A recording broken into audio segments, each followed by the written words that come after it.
So this expectation that the guru should be perfect leads to another expectation. That is that the guru's organization should be perfect, and what that really means is everyone in the organization should be perfect, especially the people who are working, who are the leaders in the organization. They should be perfect.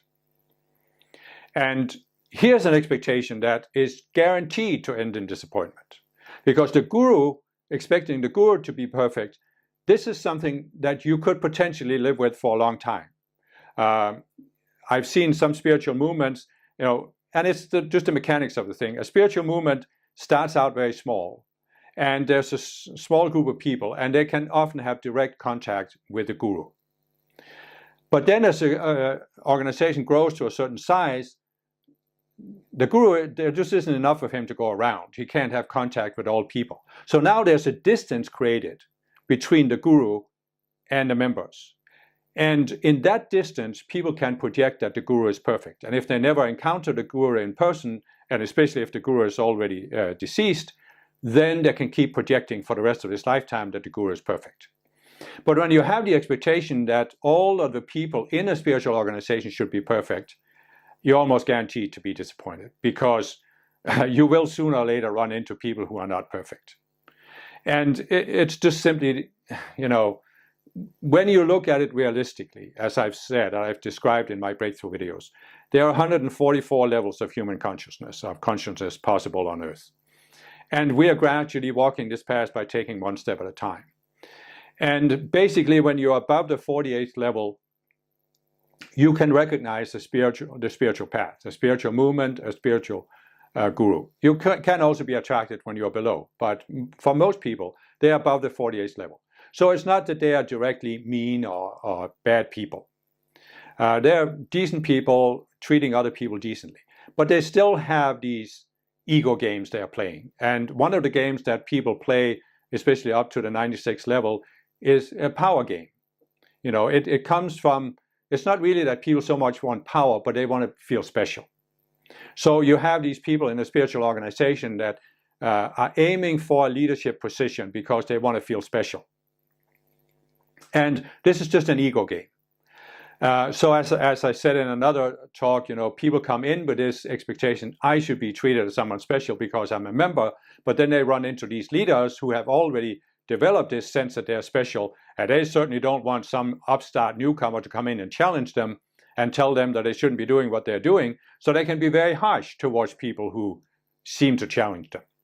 And so a lot of people have run into this. You come into the spiritual movement, you expect, oh, I'm home free. Here are these wonderful spiritual people that are so different from all the people I met out in the world. So therefore, I won't have the problem with these spiritual people that I had with people out in the world. So you come in, you have an initial honeymoon phase where you think, oh yeah, this really is a spiritual movement. And then, wham, now you hit some person, and now you have the exact same problem with this person as you had with people out in the world. And why is that, by the way? Think about this. Why are you guaranteed to have the same problems with people in the spiritual movement that you had with people out in the world?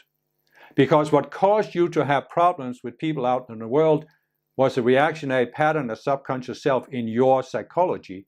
And you didn't lose that when you entered the movement, so it's still there, and it's just a matter of time before you find somebody who triggers it, and now you're in the same situation.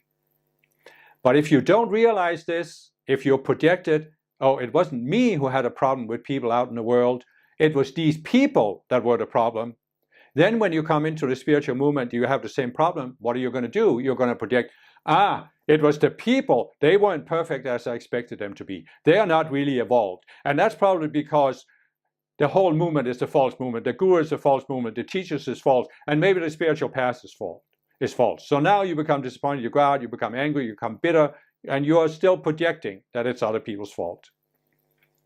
Well, nothing much that can be done about it, because people who are in this state of projecting, they don't listen to anything that anybody says.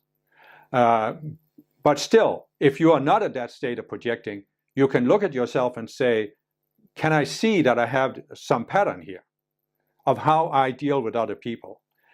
And can I come to the point where I see, oh, this is actually me. It's me who has the problem. I'm the one who has to change. And finding this spiritual movement is my opportunity to change, because this is what I put in my life plan. There's an old book written by an American psychologist called M. Scott Peck. He wrote a very famous book called The Road Less Traveled, but he wrote another book that wasn't as famous called People of the Lie. And he's talking about narcissistic people that are always projecting that the problem is out there. But what he describes in the book is that when he was newly educated as a psychologist, he was assigned to work on an American military base in Guam.